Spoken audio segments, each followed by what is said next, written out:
welcome to the Ibstock Future Talks podcast. Today I'm joined by Paul Ruddick, Chairman of Reds10. So Paul, can you introduce yourself, please? Thank you, Andrew. Pleasure to be here. So my name is Paul Ruddick. I am the Chairman of Reds10. Reds10 is a off-site modular manufacturer. We're based up in East Driffield, Yorkshire, but our head office is in London, and we primarily deliver buildings for the government, schools, hospitals, prisons, and housing as well. Brilliant. Now, how did you get into the industry? Well, I'd love to say that it was a planned, thought-out process, but actually, which we'll probably talk about later, but I never had any family in the industry, never thought about it, but actually it was actually my mother. When I was filling out my ARCAS form to go to university, I didn't know what I was going to do. And she said to me, why don't you consider quantity surveying? On which point, what's that? And she basically filled in my form, and one of the options was quantity surveying. And I asked her years later, why did you choose quantity surveying? And she says, well, you were good at maths. I know that you've been stuck in an office all day, probably wasn't you, getting out and about. And I just thought it was a good industry. So I thank her, but you know, I had to rely on my mother to entice me into the industry, which is one of the issues we have in our industry. Yeah, we're definitely going to pick up on that in a bit. Where, you know, if I asked you what's your view of the state of the nation for the construction industry, really, really, really high level, what's your thoughts? Well, I think actually it's in probably a better shape than I've known it since being in the industry. I think we've got the 10-year plan, 10-year procurement program delivered by NISTA. So we're starting to get real pipeline in terms of work coming through. Whether that benefits the whole of the industry, I'm not so sure. We've also got technology, AI has been involved. We now look about platform design, we're looking about off-site manufacturer. There's a lot more alliancing in the industry as well. So there's lots of good stuff happening. And I just think the ones that embrace it will be the succeeders. You picked up on AI, modular, obviously. What are the enablers to make the industry as successful as it can possibly be? I think open-mindedness is the first thing. You know, we have a terrible thing in our industry where people say, well, that's not the way we've done it, we're not going to do it. But those that don't do it are going to be left behind. And I really do believe that the ones that embrace technology, they use it across all of their platforms and work. And it's a great way of bringing kind of youngsters into the industry because, you know, let's be honest, I'm of an age now where technology befuddles me a little bit, but the younger generation coming through really embrace it, and we need to kind of harness that skill. There's a question I always ask people to ask themselves, rather than ask the question of, you know, I can't do that, or I definitely can do that. It's actually, can I do that? Can I embrace AI? Can I use that technology? And it's great to hear that you're doing that. I know that you've recently even set up your own technology business within Reds10. Yep. You're able to elaborate a little bit on that and why you've put that focus in there. I think, well, we have we're a gold partner of Autodesk, which means we're one of 3 in the world where we're kind of using all their new systems. Our business model at Reds10 is that we do all the design, technical design in-house, and we deliver in-house.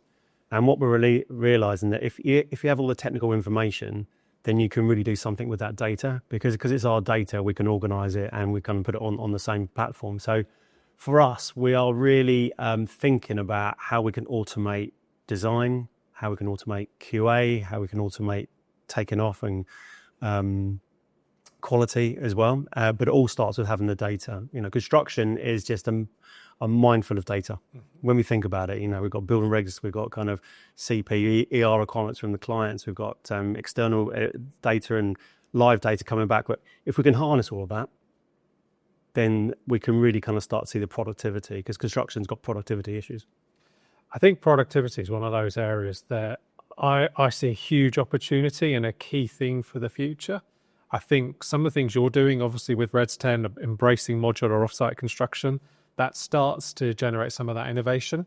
What are the other real innovations you're seeing in the industry that others are doing as well? I think productivity, a lot of it is about continuity of work and working with the same team over and over again, and you learn. Again, in our industry, we have a terrible habit of putting a really great team together, building a building, and that team disperses and they're never seen together again. But what I see with other tier 1 contractors now, they now are entering alliance agreements with their key suppliers, where they're giving them work for 2 years or 3 years and say, we're going to give it at that rate. And that breeds a kind of collaborative working, understanding each other's viewpoint when they build a building. And if you do that, hey presto, you get productivity gains. And are you seeing more of that from your clients? from government? Are you starting to see that happening? Well, I think the government are setting the scene. So a lot of the frameworks we're on, it's alliancing frameworks. And, we're on the Ministry of Defence framework, for example, to build a single living accommodation. And there's 4 contractors on it, ourselves, Bowman Kirkland, Kier and Lango Rorks. And we really are sharing ideas. We're sharing best practice. We're working together, working on details. But that all comes from the way the government or Ministry of Defence has set up the contracts in the first place.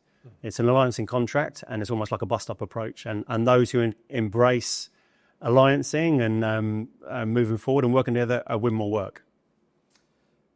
Starting to think about modular. Obviously, modular's had a rough ride over the last few years, as I can certainly attest. There's been some ups, there's been some downs, but you, Reds10, over 100 million turnover last year, 300 million order book. That's fantastic to hear for the industry. What are Reds10 doing differently that others need to embrace? I think the reason we've been successful is we've been patient. I started the business 20 years ago. We first got involved in volumetric 15 years ago. And I think the mindset of, we'll build a factory, fill it with kit, and we'll be productive. It doesn't work. The human element is just important. You need to build the teams over time. You need to start small. We need to grow. We haven't got large investors. We bootstrapped the business, which has been a blessing. We haven't had a lot of private equity come in and say, right, go as fast as you can, without actually understanding what the process is. I think the other success for us is that we didn't start in accommodation or residential. We didn't do any residential. In fact, we've got a temporary hire for classrooms. We do education, we do justice, we do defence. And that gives us 5 or 6 different pipelines of work. So that kind of up and down, the peaks and troughs of it. Only now are we now going to residential because we have a successful business which is profit making, and we're ready to really go to the next level in residential. So I just think that we were patient. We didn't have loads of money, which was a blessing. And the shame about those other organisations didn't survive. They were absolutely on the right track. If you look at the market at the moment, 1.5 million homes, I look around who's going to build it. So maybe the timing was wrong, and maybe if they'd gone a little bit slower, they'd all be here now. And what do you see Reds10 doing in the future? What's the next 5 to 10 years look like for your business? So, we're 180 million turnover this year. I've set the target that we want to become £1 billion turnover. We want to make off-site volumetric mainstream. And to do that, we need to be successful. We all hear about using off-site, 50% quicker, 30% cheaper, higher quality. But if we're truthful, if we look around the market and say, well, prove it, we can't at the moment. And we are in that stage where we're starting to prove it. We are quicker than traditional construction. Our prices are starting to come down, but not enough. So I think if we can really prove volumetric and off-site works, it delivers the benefits they want to be shouting about for 15 years, I think the rest of the industry will follow. That leadership does require that data, doesn't it? People want to see those proof points. And I think you talked earlier about those proof points. Is it cost? Is it time? Is it sustainability? What is it, or is it all of them? I just think clients want delivered a good quality building on time within budget. We can talk about everything else, but that's what clients want. And you've just got to go and do that. It's hearts and minds. And I think you just got to go and prove it, build those buildings. So it's all of them. Excellent. What, for you, does good look like for Reds10? It's a good question. Good for us I think good for us just looks like a seamless process where the client is fully on board with us, and we build them a building, they're blown out their socks, and they want to build another one. We rely on repeat business of what we do, but for us, it's all about productivity. How can we make construction delivery more productive? And that's just both in design and delivery. So for us, we thousands of small improvements is us, and then you end up a big improvement in 5-10 years' time. And you mentioned productivity, something that I'm particularly passionate about, something I think we need to embrace more. What should organisations like Ibstock be doing to support you? Well, I think Ibstock are supporting us at the moment. For example, to me, there's too many middlemen in our industry, and actually the manufacturers need to speak to each other. So we are speaking to each other at the moment. We are developing a product for our residential. Your design team are working very closely with my design team. We're working off the same design platform. So I think what you are doing, you're doing it at the moment. And I think for ribstock as general is get closer to the deliverer. But unfortunately, on traditional construction, that's hard to do because there's so many layers. And how do you see that holding back? Because that's an opportunity for you that potentially is holding back traditional contractors. Do you see traditional construction having to embrace that approach as well? I think traditional construction is procurement-led at the moment. Yeah, the architects design it and they procure it and kind of get the best deal. I think with main contractors need to become design-led, which we are. Because we all own the technical design in-house, because then we can have the conversations direct. We're not going through an engineer, a specialist subcontractor, a supplier before we get to you. So, and I do see that changing. I really do. And I think the design platforms, the AI, the Autodesk, what they're doing is enabling that. So I see a lot of advancement happening in the next 5 years, and that excites me. And in terms of that value, because there's so much value is locked into a project once it's designed. Once you submit that planning application, you are beholden to doing something in a particular way. How do you train your teams up and your designers to understand that productivity within that they're embedding into a project? How do you get them to understand and gain the skills that they need to challenge designs and make sure the designs they're doing are the most easy to manufacture, the most productive to deliver on site? Yeah, listen, I'd love to give them a handbook and say, look, go and do that, and they come out at the end of it. But it takes experience. I think the one thing that we do have at Reds10 is that our technical designers are based in the factory. So the team that are building it, when their details don't work, they drag them out and say, tell me how we're going to build this. And it really accelerates their learning. So I think kind of we are doing that. I also think what we found with AI is actually, when we look at what our technical designers do, and we've done that and say, well, what they do all day, we look at 80% of their day just clicking a mouse, dragging and dropping and all that kind of stuff. And it's done at pace, and there's always under pressure and stuff like that. So we're now writing scripts to kind of take away all the kind of mundane stuff. And as a result of that, the technical designers, design managers, are now got more time to think. And this is where I think AI is going to really assist the construction industry. Is at the moment, I don't think people have enough time to think about the details they're designing. And I think by taking the repetitive tasks away, which is what AI can do, I think that the designers will then produce a better design because they're thinking about what they're designing. At the moment, if we're honest, I don't think designers, and I put everyone in that category, anyone who designs that has enough time to really think about what they're doing. I doubt there's many architects that spend 7 years at university studying to be an architect just to do technical detailing. The value add is much earlier in the stage. It's for me, it's the RIBA stage 1, 2, 3 work where they get that value. And by using AI to free them from the stage 5 detailing, I think there's a huge opportunity to get them to understand how they can add so much more value. And that excites me, and it should excite the architectural industry as well. Yeah, I agree with that. We employ architects to do what they're really good at. The stage 1 to 3, the client engagement, the massing, the planning. They're brilliant. That's what they're trained for. And then take them away from the technical side so they can concentrate on that. You talked earlier about your route into the industry. One of the challenges, obviously, the industry faces across the board is getting the right people into the industry for the future, all those new skill sets that we're going to require. How are you at Reds10 embracing that need to bring the future workforce forward?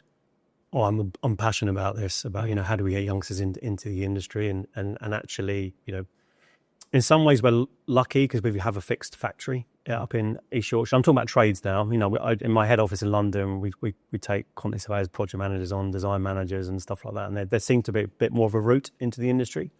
But the biggest issue in Orange is getting trades into the industry. And actually what we've done in trying to get youngsters in the industry is actually we've partnered with a local school in Driffield. Because when I went and saw that, in fact, I'm seeing them tomorrow, they come up to the factory. But when we went to the local school and said, we're on your doorstep, we've got jobs, what's the pathway and the route way? And she said, well, come give an assembly. And well, that's not going to do it. So we're actually working with a company called the Talent Foundry, and Reds10 are actually paying for a teacher to put on a course that starts at 14 years old. So we can do that, and we can guide them through so they come and do work release into the factory and they can see actually what they can do. We've also set up an apprentice factory, apprentice area in the factory where they can come and got a safe space. I have another business with which does apprentices, K10. And one of the biggest issues we found with youngsters when they start in construction industry is actually in that, 18 to 21 is leaving home and traveling getting up early in the morning and in that environment. If we're on your doorstep and you can cycle to work and backwards and forwards and you've got family in there. So for us is actually, we're not sitting back and waiting for it to happen. We're going out there and finding it. So we're putting teachers into the local school. We've got a pathway to get them into the factory and get them on the trades. And when you think about your own kids, what are you advising them for the future? A bit young maybe to be thinking about sort of university or thinking about skills or apprenticeships. But would you be pushing them into the industry? Would you be saying to them, look, this is something to embrace? I mean, absolutely. It's an amazing industry. And I don't think, as a stat, there's 1 in 10 people in construction, 1 in 10 people in the UK economy are involved in construction somehow. But it has no voice. People don't realise how exciting it is on all the kind of technical side and on the trades. And all I'm advising my daughters is really kind of embrace technology. I mean, I was helping with one of them do homework at the weekend, and her homework was speaking to ChatGPT or AI to get some information out of it and what the prompts are. And like, she's 9 years old, which kind of blew me away a little bit because I don't really do that. So I think schools are education are on that route, and who knows what's going to happen, but embrace technology. You mentioned about raising the profile. What do you think are some of the ways which big organisations like ours what should we be doing to raise the profile across the industry? What would you want to see the industry collectively doing more of to raise that profile and awareness? I think we need more of a voice in the industry. We don't seem to have it. Every other industry has, these entrepreneurs in there, like car format, whatever it is, and they're held up. We just don't seem to have that in construction where people look at it and go, well, that's a great career. So somehow we've got to find someone who starts speaking on our behalf. Government, the construction minister changes every 12 months. But even the minister's profile, when you're a construction minister, you actually cover areas as well because there's a limited number of how many ministers you can have. So we need to find a way, doing podcasts like this, getting our voice out. Social media, I notice a lot of the organisations now have got a bigger social media presence and we're getting out there. So I do think we're doing our bit, but as an organisation, Build UK, Susanna Nichols, she's doing a great job. So I do think it's happening, but I just wish we had a figure in the industry somewhere. A louder voice. A louder voice, but someone who's out there, gets invited on question time to answer questions, and we don't seem to have that. No, it's a harsh truth for us, really. Yeah, we don't have that. You'd never see someone from construction on question time. No, we're a big proportion of the industry. Yeah, you look at the other industries; they get on there, and they're nowhere near the size of our industry. Thinking about what you see outside of construction, what have you seen that excites you? What's happening in the world that excites you right now? Technology does excite me, but it scares me as well about where it's going to go. I'm all for the productivity improvements because actually, if we do improve productivity, we can build more hospitals and more schools. But in the same manner, I'm concerned about someone said the other day, AI is the industrial revolution for white collar workers, and where's that going to go? But it's great having productivity improvements, but what are we going to do instead? Now, every other industry's gone through industrial revolution, so I'm assuming something else will pop up. But it's concerning. Obviously, you've now been leading your business Reds10 for 20 years. What does good leadership mean to you? What does that feel like? Communication. I think is empowering people, putting them in positions, and also supporting them. I think creating an environment where people are okay to make decisions, and if they get a decision wrong, they'll be supported. They know that. I always have a 7 in 10 rule in the business. I'd rather you make a decision and get 7 right and 3 wrong than make no decision at all.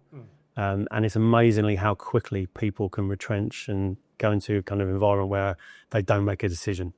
But to do that, I've realised you need to create the environment for them. In my view, there's a real need to create an environment where people feel it's okay to fail. Yeah. But as long as you fail fast. Yeah. Fail fast, realise it, correct your mistake, and then move back on. I find we deliver big projects. People are terrified of making mistakes on those big projects because it can mean big things. How have you gone about creating that environment where people can fail, can make decisions, How have you enabled that within your team? I think, so what I've done recently actually is that I've kind of every Monday and Tuesday I divide my day up into 17 slots of half an hour slots, and in those slots I have one-to-ones with key members of the team, not all senior members, but the next tranche down, and speak to them and have conversations and just kind of get that okay to fail, because I think sometimes, if there's layers between me and lower people that down in the organogram, is talking to them and bringing the youngsters through. So again, I just think it comes back to communication and how you behave when something goes wrong. Which hands up, we've had incidents recently where one of the sectors in the factory, something's gone wrong and they kind of started arguing with each other. But I'm fine with that with the MDs, but actually don't include the whole team underneath you. Just have that discussion. We're all one team. What's the biggest challenge you've seen in your career?